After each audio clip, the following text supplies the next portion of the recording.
துருக்மேனியாவில் Ashgabat அப்படின்னு ஒரு நகரத்தில் ஒரு புவியியல் விஞ்ஞானி இருந்தார். அவர் ஒரு நாய்க்குட்டி வளர்த்தார். ஒரு நாள் முன்னிரவு நேரம் ஒரு மேஜைக்கு முன்னாடி உட்காந்து அந்த விஞ்ஞானி ஏதோ கணக்கு போட்டுக்கிட்டு இருக்கிறார். அவருக்கு ஒரு சின்ன பெண் குழந்தை, அது தொட்டிலில் தூங்கிட்டு இருக்குது. அந்த நாய்க்குட்டியும் ஒரு மூலையில் படுத்து அது பாட்டுக்கு தூங்கிட்டு இருந்தது. ஒரே அமைதி. அந்த நேரத்தில் திடீர்னு அந்த நாய்க்குட்டி துள்ளி எழுந்திரிச்சிது. நேராக குழந்தைகிட்ட ஓடிச்சு. அந்த குழந்தைய அது போட்டிருந்த ட்ரெஸ்ஸோடு சேர்த்து கவ்வி தூக்குச்சு. தூக்கிக்கிட்டு வாசல் பக்கம் ஓடிச்சு. நாய்க்குட்டி குழந்தைய கவ்வி தூக்க முடியுமாங்கிற சந்தேகம் உங்களுக்கு இல்லையா? நீங்கள் நம்ம ஊர் நாய்க்குட்டியவே பார்த்து பழக்கப்பட்டிருக்கீங்க. அதனால் நம்புறதுக்கு சிரமமாக இருக்கும். அந்த ஊர்லெலாம் அது ரொம்ப ஸ்ட்ராங்காக இருக்கும். ஒரு ஏதோ கண்ணுக்குட்டி மாதிரி இருக்கும்.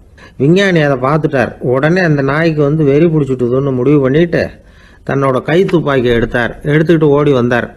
அவர் வெளியில் நாய்க்குட்டி எங்கே அப்படின்னு பார்த்து தேடுறார். அந்த நேரத்தில் அந்த வீடு இடிஞ்சு விழுது. காரணம் பூமி அதிர்ச்சி. இப்படி பூமி அதிர்ச்சி உண்டாக போகுதுங்கிறது அந்த நாய்க்குட்டிக்கு முன்னாடியே தெரிஞ்சு போச்சு. அதுதான் குழந்தைய தூக்கிட்டு வெளியில் ஓடி வந்திருக்குது. அது மூலமாக அந்த குடும்பத்தையே காப்பாற்றிருக்குது அந்த நாய்க்குட்டி. இந்த சம்பவம் நடக்கிறதுக்கு 3 நாளைக்கு முன்னாடியே சில பிராணிகளுக்கு இப்படி நடக்க போகுதுங்கிறது தெரிஞ்சிருக்குதான். ஆமாம், அந்த நகரத்தில் 3 நாளைக்கு முன்னாடியே பாம்பு, பல்லி இதெல்லாம் அது தங்கியிருந்த வலையை விட்டு வெளியில் ஓடி வந்துட்டுது. அதே மாதிரி அங்கே இருந்த புறாவெல்லாம் பறந்து போயிடுச்சான். இதே மாதிரி யுகோஸ்லோவியாவில் கூட ஒரு நகரம், அங்கே ஒரு நாள் ராத்திரி ஒரு மிருக காட்சி சாலையில் திடீர்னு ஒரு பெரிய கலவரம், கூச்சல், குழப்பம். அங்கே இருந்த கழுதை, புலி, யானை, பறவை எல்லாம் கண்ணாபின்னான்னு கத்த ஆரம்பிச்சுட்டுது. நீர் யானை அதுக்குன்னு போட்டிருந்த தடுப்பையே தாண்டி குதிச்சு வெளியில் வந்துட்டு தான். மறுநாள் தான் எல்லாருக்கும் விஷயம் புரிஞ்சுது. அடுத்த நாள் காலையில் அங்கே பூமி அதிர்ச்சி உண்டாயிட்டுது. இப்போ பாருங்க, அதாவது மனுஷனை போய் தீர்க்க தரிசி அது இதுன்னு சொல்லிட்டு இருக்கிறோம். இவனை விட அது பரவாயில்லைன்னு தோணுது. அதாவது மிருகங்கள் ஒன்று நடக்க போகுதுங்கிறத முன்னாடியே புரிஞ்சுக்குதே. சரி, இதெல்லாம் எப்படி அது முன்கூட்டி புரிஞ்சுக்குது? அதுதான் படைப்பு ரகசியம். அதை கண்டுபிடிக்கிறதுக்கு தான் மனுஷன் ஆராய்ச்சி பண்ணிகிட்டு இருக்கிறான். விஞ்ஞானிகளோட ஆராய்ச்சியெல்லாம் ஒரு பக்கம் இருக்கட்டும், வீட்டுக்குள்ளேயே சில ஆராய்ச்சி பண்ணி பாருங்களேன். இப்போ சில யோசனை சொல்லி அதை சோதனை பண்ணி பாருங்க அப்படின்னு ஒருத்தர் சொன்னாராம். அதாவது இப்போ மழை வருமா வராதா அப்படின்னு தெரிஞ்சுக்கணுமா, உடனே ஒரு பூனைக்குட்டி பின்னாடியே மெதுவாக போய் அது என்ன செய்யுதுன்னு கவனித்து பார்க்கணும். பூனைக்குட்டி தன்னோட பாதத்தினால சுகத்தில் அப்படி கீறிக்கிட்டு இருக்கும். அப்படி கீறினா கண்டிப்பாக மழை வரும். சில சமயம் பூனைக்குட்டி அப்படி மல்லாந்து படுத்துக்கிட்டு பாதத்தை உயர தூக்கும், அப்படியும் புரளும். இப்படி செஞ்சதுன்னா அன்னைக்கும் மழை இருக்காது.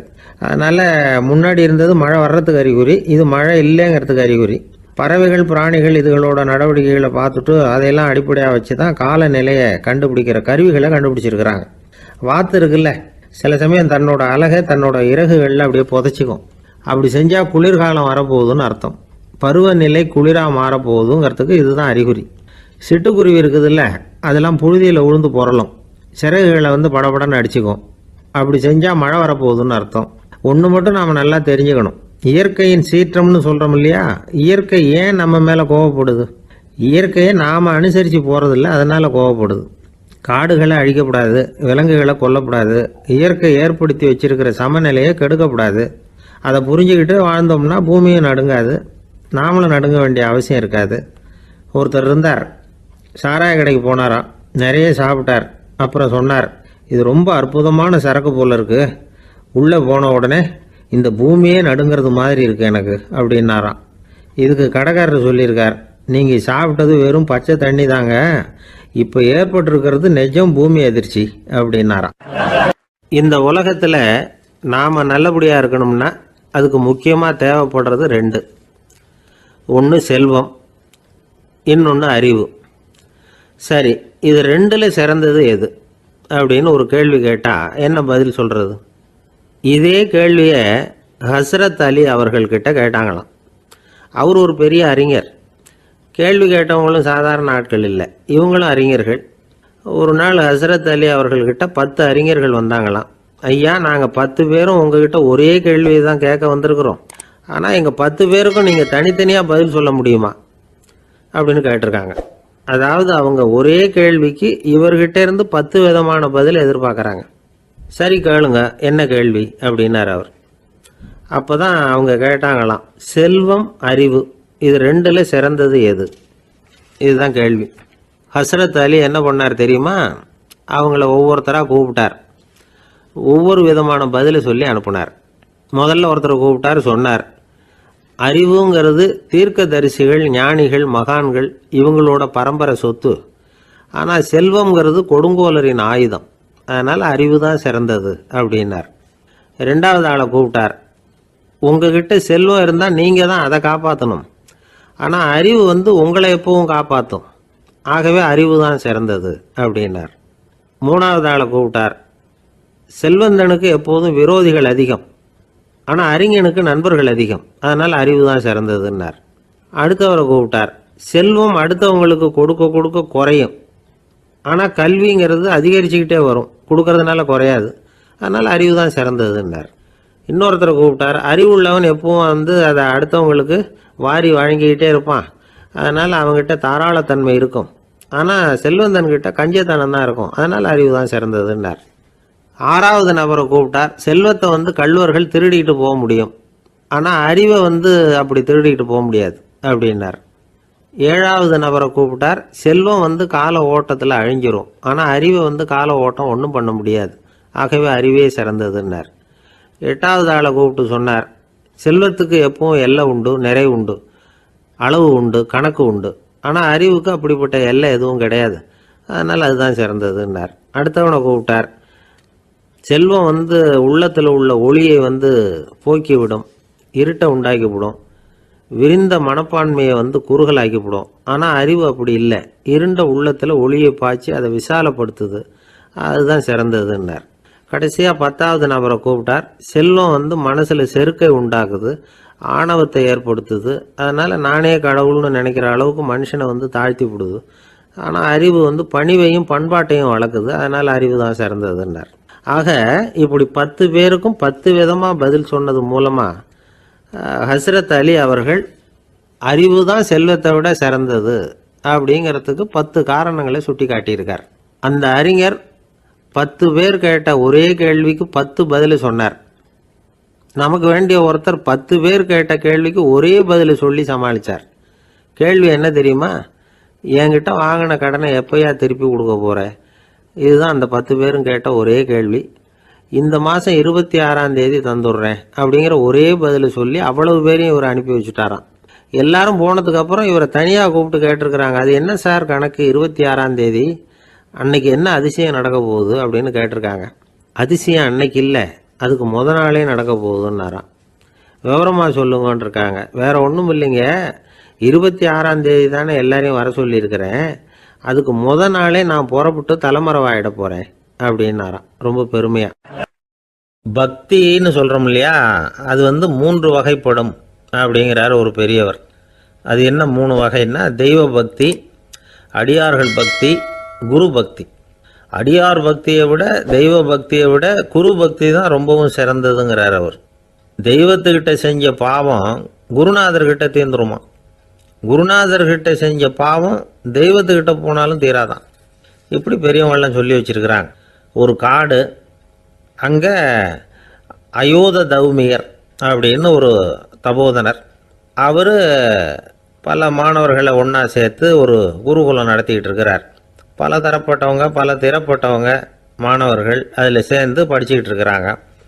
பாஞ்சால ராஜகுமாரன் ஒருத்தனும் அந்த குருகுலத்தில் சேர்ந்து படிச்சுக்கிட்டு இருக்கிறான். அவன் பேர் ஆருணி. பெரிய இடத்து புள்ள, இருந்தாலும் படுப்பில் ரொம்ப கெட்டிக்காரனாக இருந்தான். அவன் தான் அங்கே முதல் மாணவன்.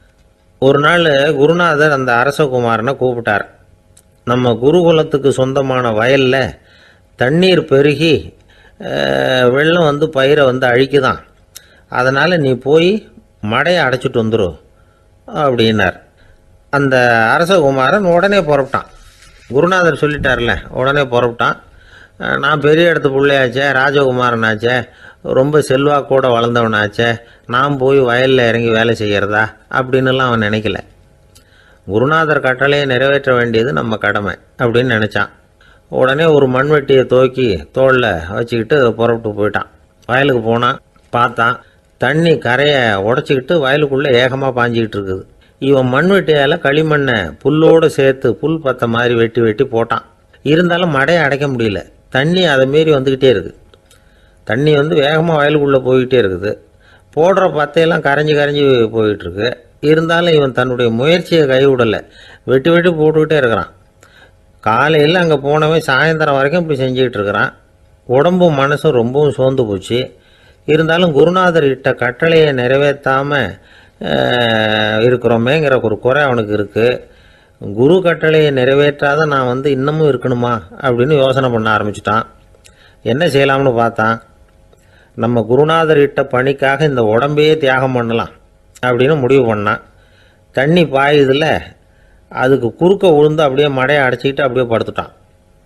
இது மற்றவங்களுக்கு தெரியாது. அன்னைக்கு ராத்திரி ஒரு விளக்கு முன்னாடி உட்காந்து குருநாதர் பிள்ளைங்களுக்கு பாடம் சொல்லி கொடுத்துக்கிட்டு இருக்கிறார். முதல் வரிசையில் இருக்கக்கூடிய ராஜகுமாரனை காணலை.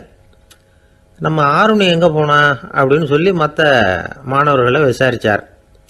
இப்போ அவங்க சொன்னாங்க, சுவாமி அவன் காலையில் வயலுக்கு மடையை அடைக்கிறதுக்காக போனான், நீங்கள் தான் போக சொன்னீங்க, இன்னும் திரும்பி வரல அப்படின்னு அவர் பையன்.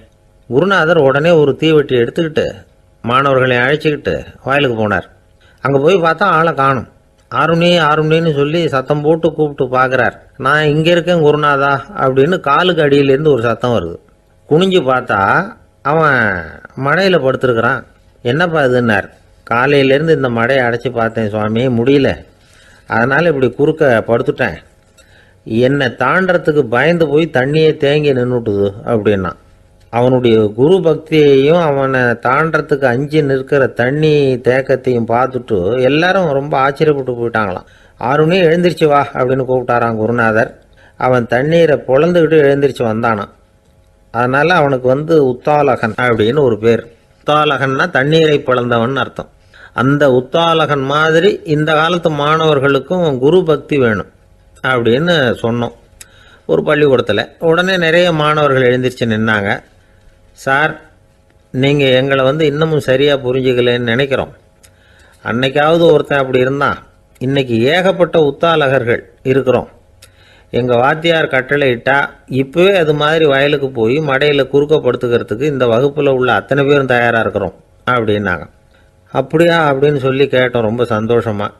ஒருத்தன் ரொம்ப அடக்கமாக எழுந்திரிச்சான். அப்புறம் சொன்னான், ஆமாம் சார், வகுப்பில் இவர் நடத்துகிற பாடத்தை கேட்டுக்கிட்டு இருக்கிறத விட பேசாமல் போய் மடையில் படுத்துடுறது ஒன்றும் கஷ்டமான காரியமாக இருக்காது, அதனால தான் எல்லாரும் அங்கே போகிறேன்னு சொல்கிறோம் அப்படிங்கிறான். ஒரு ஊரில் ஒரு ராஜா இருந்தார். அந்த ராஜாவுக்கு ஒரு மந்திரி. ராஜா ரொம்ப நியாயமானவர், நேர்மையானவர், கண்டிப்பானவர். தப்பு செய்கிறது யாராக இருந்தாலும் தண்டனை கொடுப்பார். வேண்டியவங்களுக்கு ஒரு நியாயம், வேண்டாதவங்களுக்கு ஒரு நியாயங்கிறதெல்லாம் அவர்கிட்ட கிடையாது. ஒரு சமயம் அரசவையில் அந்த அமைச்சரே விதிமுறைகளுக்கு புறம்பா ஏதோ நடந்துக்கிட்டு இருக்கார். மன்னருக்கு கோபம் வந்துட்டுது. உடனே அந்த அமைச்சரை கிட்டத்தில் கூப்பிட்டு அவர் கன்னத்தில் ஓங்கி ஒரு அறை கொடுத்துட்டாராம். உடனே அந்த அமைச்சர் என்ன பண்ணார் தெரியுமா, நேராக போனார். அங்கே நின்றுக்கிட்டு இருந்த இன்னொருத்தர் கன்னத்தில் ஓங்கி அரைஞ்சார். அறை வாங்கினவர் திகைச்சு போயிட்டார். இவர் ஏன் நம்மளை அரைகிறார் அப்படின்னு யோசனை பண்ணார். மன்னரும் திகைச்சு போயிட்டார். நாம இவர் அரைஞ்சா அதுக்காக இவர் போய் இன்னொருத்தர் அரையணுமா அப்படின்னு யோசனை பண்ணார். இவருக்கு என்ன பைத்தியமானு கூட நினைக்க ஆரம்பிச்சுட்டார். ஆனால் என்ன ஆச்சுன்னா, அப்புறம் அமைச்சர் அவர் கவனிச்சுக்கிட்டு இருந்தாரா, அவர் இன்னொருத்தர் அரைஞ்சார் இல்லையா, அந்த அறை வாங்கின ஆசாமியை பார்த்து கத்திக்கிட்டு இருந்தார். யார்? அமைச்சர். ஏன்பா என்கிட்ட அறையை வாங்கிக்கிட்டு இப்படி விவரம் இல்லாமல் நின்றுக்கிட்டு இருக்கிறிய, நான் உனக்கு கொடுத்ததை நீ வேற யாருக்கிட்டையாவது கொடுத்துரு அப்படின்னார். உடனே அந்த ஆள் பார்த்தான். தனக்கு அடுத்தபடியாக நின்றுக்கிட்டு இருந்தவனை ஓங்கி ஒரு அறை அரைஞ்சான். அவன் கண்ணத்தை தடவிட்டே யோசனை பண்ணான். இது ஏதோ புரிஞ்சுக்கிட்ட மாதிரி அடுத்தாப்புல நின்றுக்கிட்டு இருந்தவனை அரைஞ்சான். இப்படி இந்த அறை மாறி மாறி போய்கிட்டே இருக்குது. ஊரு பூரா பிரயாணம் பண்ண ஆரம்பிச்சுட்டுது. அன்னைக்கு ராத்திரி அந்த ராஜா படுக்கிறதுக்காக போனார். அந்த நேரம் பார்த்து அவர் கன்னத்தில் பலார்னு ஒரு அறை விழுந்தது. நம்மளே அரையிறது யாரு அப்படின்னு அதிர்ச்சியோட மன்னர் திரும்பி பார்க்குறாரு. அரைஞ்சது அவரோட மனைவி. என்னாச்சு உனக்குன்னு கத்துனார் ராஜா. உங்களுக்கு தெரியாதா, ஊர் பூரா ஒருத்தர் மாற்றி ஒருத்தர் மூலமாக இந்த அறை பிரயாணம் பண்ணிட்டு வருது அப்படின்னாங்க அந்த அம்மா. அப்படின்னா ஆரம்பித்த இடத்துக்கே வந்துட்டுதா அப்படின்னாராம் மன்னர். என்ன சொல்கிறீங்கன்னு கேட்டிருக்காங்க. இவர் விவரத்தை சொன்னாராம். அப்படின்னா நீங்கள் ஆரம்பித்து வச்ச இந்த விளையாட்டை நான் முடிச்சு வச்சுட்டேன் அப்படின்னாங்களாம் அந்த அம்மா. மறுநாள் காலை மறுபடியும் அரசவை கூடிச்சு. அந்த அமைச்சர் மன்னரை பார்த்து கேட்டார், என்ன மகாராஜா, என்கிட்ட கொடுத்ததை திருப்பி வாங்கிட்டீங்களா அப்படின்னாராம். இப்படி நடக்கும்னு நான் எதிர்பார்க்கவே இல்லைன்னார் மன்னர். ஆனால் நான் எதிர்பார்த்தேன். அது எங்கே போயிட போகுது, ஊர் பூரா சுற்றி கடைசியில் உங்ககிட்ட தான் சேரும் அப்படிங்கிறது எனக்கு தெரியும் அப்படின்னார் அமைச்சர். இந்த கதை வேடிக்கையாக இருந்தால் கூட இதில் உள்ள கருத்து முக்கியமானது. இந்த உலகத்தில் பல கருத்துக்கள் இப்படி தான் மாறி மாறி சுற்றி வந்துக்கிட்டே இருக்குது. நம்மால் ஒருத்தன் தன்னுடைய நண்பன் ஒருத்தனை கடத்தெருவில் பார்த்தான். உடனே ஓடி போய் பலார்னு ஒரு அறை கொடுத்தானான். அவன் கண்ணத்தை தடவிட்டு ஏன்டா என்ன அரைஞ்சேன்னு கேட்டிருக்கான். நீ ஏன்டா என்ன முட்டாள்னு என் மனைவிட்ட போய் சொன்னேன் அப்படின்ட்டுருக்கான் அவன். உன்னை ஒரு முட்டாள்னு சொன்னதுக்காகவா நீ என்ன அரைஞ்ச அப்படின்னு கேட்டிருக்கான் இவன்.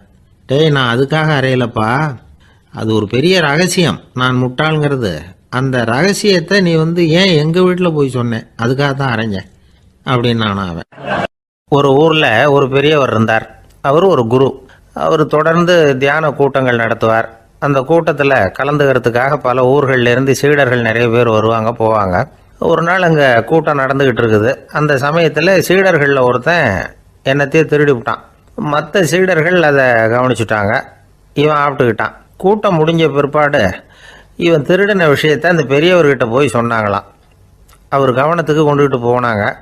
ஆனால் அவர் இதை காதிலே போட்டுக்கல, கண்டுக்கவே இல்லை. போய் சொன்ன சீடர்களுக்கெல்லாம் ஏமாத்தமாக போயிட்டுது.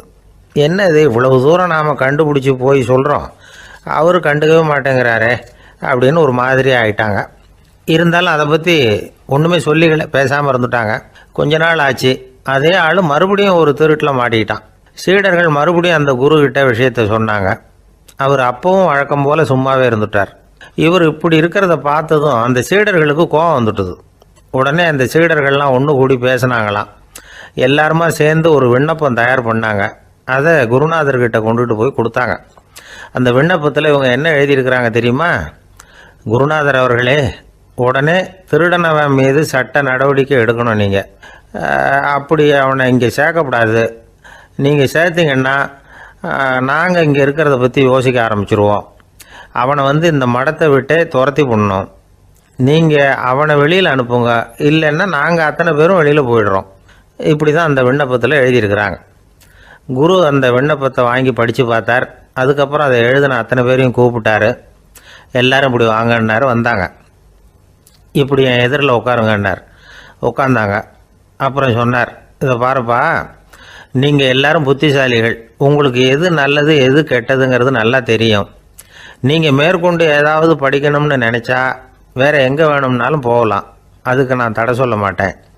ஆனால் உங்களால் குற்றம் சாட்டப்பட்ட அவன் இருக்கானே, அவன் எப்படின்னா அவனுக்கு எது நல்லது எது கெட்டதுங்கிறதெல்லாம் தெரியாது. அதனால தான் திருடுறான். நீங்கள் சொல்கிறது மாதிரி அவனை அடித்து துரத்தி விடுறோம்னு வச்சுக்கோங்க, அவனுக்கு எப்படி நல்லது கெட்டது தெரியும்? அவனுக்கு அதை யார் சொல்லி கொடுக்கறது? அதனால் இங்கேயே இருக்கட்டும், அதுதான் சரி.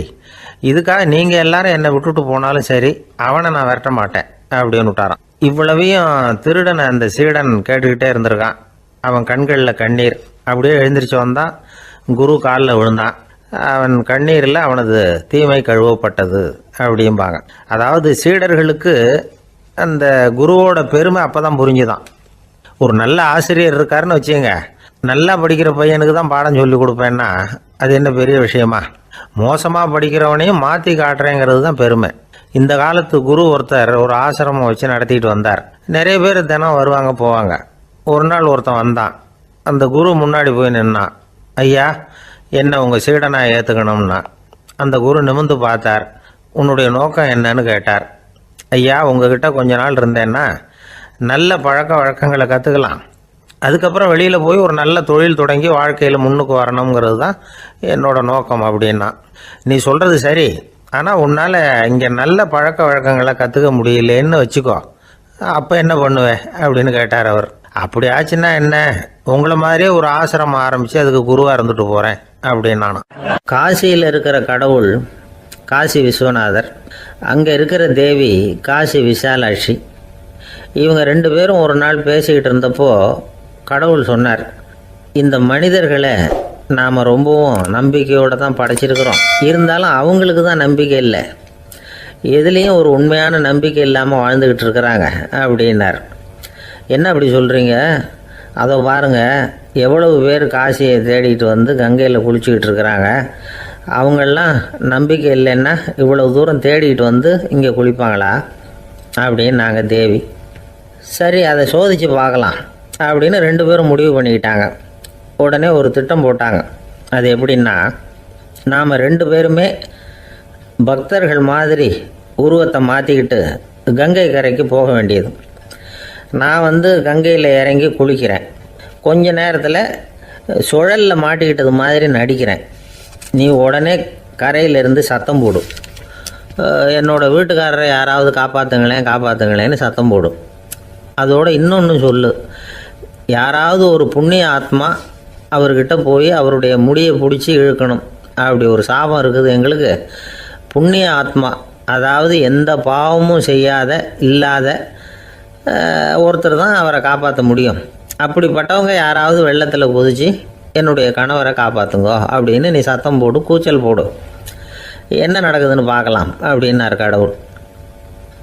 சரின்னு சொல்லி 2 பேருமா சாதாரண பக்தர்கள் மாதிரி கங்கை கரைக்கு வந்து சேர்ந்தாங்க. அவர் இறங்கி குளித்தார். திட்டம் போட்டது மாதிரியே சுழலில் மாட்டிக்கிட்டது மாதிரி கத்துனார். கரையில் இருந்த அந்த அம்மா, ஐயோ என் கணவரை காப்பாற்றுங்களேன், யாராவது காப்பாற்றுங்களேன்னு கத்துனாங்க. பல பேர் ஓடி வந்தாங்க. உடனே இவங்க, பாவம் இல்லாத புண்ணிய ஆத்மா ஒருத்தரால் தான் என்னுடைய கணவர் காப்பாற்றப்படணுங்கிறது விதி, அப்படி ஒரு சாபம் இருக்குது, அதனால் புண்ணிய ஆத்மா யாராவது அவர்கிட்ட போய் அவர் முடியை பிடிச்சி தூக்குனா அவரை காப்பாற்றி விடலாம் அப்படின்னாங்க. இவங்க இப்படி சொன்னதும் எல்லாரும் திகைச்சு போய் நின்றுட்டாங்க. ஒவ்வொருத்தருக்கும் அவங்க செஞ்ச பாவம்லாம் ஒவ்வொன்றா ஞாபகத்துக்கு வர ஆரம்பிச்சுட்டுது. சரி, இதுக்கு நாம் லாயக்கு இல்லை அப்படின்னு சொல்லி ஒதுங்கி போக ஆரம்பிச்சிட்டாங்க எல்லாம். இந்த சமயத்தில் யாரோ ஒருத்தர் வேகமாக ஓடி வந்தார். ஆற்றுல குதித்தார். அவர்கிட்ட போனார், முடியை பிடிச்சார், தூக்குனார், அவரை காப்பாற்றி கரைக்கு கொண்டுட்டு வந்துட்டார். அப்படி காப்பாற்றின அந்த ஆளை இவங்க 2 பேரும் தனியாக கூப்பிட்டுக்கிட்டு ஒரு மண்டபத்துக்கு வந்துட்டாங்க. வந்து விசாரிக்கிறாங்க. நீ யாரப்பா அப்படின்னு கேட்குறாங்க. ஏதும் தெரியாத மாதிரி. நான் இந்த ஊர் அன்ன சத்திரத்தில் வேலை செய்கிற ஒரு சமையல்காரன் அப்படிங்கிறார். நீ வந்து கங்கையில் குளிக்கிறது உண்டான்னு கேட்டிருக்காங்க. நான் இந்த ஊர்லேயே தான் இருக்கிறேன், இருந்தாலும் தினமும் கங்கையில் குளிக்கிறது இல்லை, எப்பாவது ஒரு நாள் அங்கே குளிப்பேன் அப்படின்னார். கங்கையில் மூழ்கி எழுந்திரிச்சா பாவம்லாம் தொலையும்னு சொல்கிறாங்க. அப்படி இருக்கிறப்போ அங்கே இன்றைக்கி கங்கையில் குளிச்சுக்கிட்டு இருக்கிறவங்கெல்லாம் தங்களை வந்து புண்ணிய ஆத்மாவா நினைக்கல. கங்கையில் குளிக்காத நீ உன்னை வந்து புண்ணிய ஆத்மாவா நினச்சி என்னை காப்பாற்ற வந்திருக்கிற, அது எப்படி அப்படின்னு கேட்டார். அதுக்கு அந்த ஆள் சொல்கிறான், கங்கையில் குதித்ததுக்கு அப்புறம் தானே உங்களை காப்பாற்ற போகிறோம். அப்படி குதிக்கும் பொழுது என்னுடைய பாவம்லாம் போயிருக்கும்ல, நான் புண்ணிய ஆத்மாவாக ஆயிருப்பேனே, அதனால தான் துணிஞ்சு வந்து உங்களை காப்பாற்றினேன் அப்படின்னா. கடவுளும் தேவியும் அவனுக்கு வந்து காட்சி கொடுத்தாங்களாம். இப்படி ஒரு கதை உண்டு. அதாவது கங்கையில் குளிச்சுக்கிட்டு இருக்கிறவங்களுக்கே தங்களுடைய பாவம் போகுங்கிற நம்பிக்கை பரிபூர்ணமாக இல்லை. குளிக்காத ஒருத்தனுக்கு அந்த நம்பிக்கை இருந்தது. அதனால் அவனால் கடவுளை பார்க்க முடிஞ்சது. கடவுளை வந்து நாமளும் பார்க்க முடியுமா முடியாதா அப்படிங்கிற குழப்பம்லாம் நமக்கு வேண்டியதில்லை. நம்பிக்கையோடு வாழணுங்கிற உண்மையை மட்டும் இந்த கதையிலேருந்து புரிஞ்சுக்கிட்டால் போதும். ஏன்னா இந்த கதையை கேட்டுட்டு ஒரு நண்பன் குதர்க்கமாக ஒரு கேள்வி கேட்டான். ஏன் சார், கங்கையில் குளித்தா பாவம் போயிடும்னு சொல்கிறீங்களே, நான் எனக்கு வேண்டாத ஒருத்தனை அழைச்சிட்டு போய் கங்கையிலேயே தள்ளி விட்டுட்டு அதுக்கப்புறம் அங்கேயே முழுக்க போட்டுட்டு நான் செஞ்ச பாவத்தை வந்து அதுலேயே கழுவி விட்டுட்டு மறுபடியும் உங்ககிட்ட வந்துடுறேன்னு வச்சுக்கோங்க, நீங்கள் என்னை வந்து புண்ணிய ஆத்மான்னு ஏற்றுக்குவீங்களா அப்படிங்கிறான். ஆள் கொஞ்சம் அசந்தான் நம்மளே அங்கே அழைச்சிட்டு போனாலும் போயிடுவான். ஒருத்தன் வேகமாக ஓடி வந்தான். ஏப்பா அப்படி தலை தெறிக்க ஓடி வர்றேன்னு கேட்டேன். பின்னாடி துரத்திக்கிட்டு வருது சார் அப்படின்னா. ஏதாவது நாய் துரத்திக்கிட்டு வருது போல இருக்கு அப்படின்னு நினச்சி அவனுக்கு பின்னாடி பார்க்குறேன். கண்ணுக்கு எட்டின தூரம் வரைக்கும் எதுவுமே தெரியல. ஏன்பா எதுவும் ஒன்றை துரத்துறது மாதிரி தெரியலையே, என்ன நல்லா பாருங்கள் சார் அப்படின்னா. பார்த்துட்டு தான் சொல்கிறேன், என்ன இதோ பாருங்கள் சார், இதுதான் என்னை துரத்துது அப்படின்னு அவன் காட்டுறான். அவன் சுட்டி காட்டின இடத்துல பார்த்தா அங்கே அவனுடைய நிழல் தான் தெரியுது. என்னப்பா சொல்கிற அப்படின்னு சொல்லி அவனை சந்தேகமாக பார்த்தேன். அதுக்கப்புறம் தான் அவன் விவரமாக பேசினான். சார், எனக்கு என் நிழலை கண்டா பிடிக்கிறதில்ல, எப்போ பார்த்தாலும் இது என்னையே பின்தொடர்ந்து வந்துக்கிட்டு இருக்குது, இதை என்னால் சகிக்கவே முடியல, இதை என்கிட்டேருந்து பிரிக்கிறதுக்கு எவ்வளவோ முயற்சிகள்லாம் பண்ணி பார்த்துட்டேன், முடியலன்னா. அப்படி என்னென்ன முயற்சிகள் பண்ணினேன் அப்படின்னு கேட்டேன். அவன் என்னென்ன செஞ்சாங்கிறத விவரமாக சொன்னான். அவன் என்ன பண்ணியிருக்கிறான், ஒரு பெரிய குழியை தோண்டி அதில் தன்னுடைய நிழலை புதைச்சிருவோம் அப்படின்னு முடிவு பண்ணிவிட்டு மண்வெட்டி எடுத்துக்கிட்டு தோட்டத்து பக்கம் போயிருக்கான். ஆழமாக ஒரு குழியை தோண்டியிருக்கான். குனிஞ்சு பார்க்குறான். அந்த குழிக்குள்ளே தன்னுடைய நிழல் தெரியுது. ஆஹா, இதுதான் சமயம், நிழல் இப்போ குழிக்குள்ளே இருக்குது, மண்ணை போட்டு மூடி விடலாம் அப்படின்னு நினச்சிக்கிட்டு கொஞ்சம் மண்ணை அள்ளி போட்டான். பார்த்தா இப்போ அந்த நிழல் அந்த மண்ணுக்கு மேலே வந்து நிற்கிது. இது ஏதுடா வம்பா போச்சு அப்படின்னு அவசரமாக மண்ணை வாரி போட்டு மூடி பார்க்குறான். குழி பூராவும் மூடி விட்டு பார்க்குறான். மறுபடியும் நிழல் மேலே வந்து உட்காந்துக்கிட்டு இருக்குது. சரி, இதை குழியில் புதைக்க முடியாது அப்படின்னு முடிவு பண்ணிட்டு இதை இங்கேயே இப்படியே விட்டுட்டு ஒரே ஓட்டமாக ஓடி போடுவோம் அப்படின்னு நினச்சி எடுத்தான் ஓட்டம். அது காலை நேரம். இவன் மேற்க நோக்கி ஓடிக்கிட்டு இருக்கிறான். ஓடி ஓடி பார்க்குறான். நிழல் இவனை விட வேகமாக இவனுக்கு முன்னாடி ஓடிக்கிட்டு இருக்கு. சரி, திரும்பி ஓடி பார்ப்போம் அப்படின்னு நினச்சிக்கிட்டு அப்படியே சடார்னு திரும்பி ஓட ஆரம்பித்தான். பார்த்தான், அப்பாடா நிழலை காணலை. கொஞ்சம் தூரம் ஓடி ஒரு இடத்துல நின்று அப்படியே சாவகாசமாக திரும்பி பார்க்குறான். பின்னாடி நின்றுக்கிட்டு இருக்குது நிழல். இப்படி ஓடி வந்து தான் இங்கே நம்ம முன்னாடி நின்று தன்னுடைய அவஸ்தையை சொல்லிகிட்டு இருக்கிறான். இந்த நிழலை துரத்துறது அல்லது வெட்டி விடுறது, இதுக்கு ஏதாவது வழி இருக்கா சொல்லுங்கள் சார் அப்படிங்கிறான். நமக்கு ஒன்றும் புரியல. அந்த நேரம் பார்த்து ஒரு பெரியவர் வந்தார். அவர்கிட்ட யோசனை கேட்டோம், என்ன செய்யலாம்னு. அவர் சொன்னார், இந்த பாருப்பா, நீ அங்கேயும் எங்கேயும் ஓடாத, அப்படியே கீழே படுத்துக்கொண்டார். அது நல்ல உச்சி வேலை. அவன் அப்படியே கீழே படுத்துக்கிட்டான்.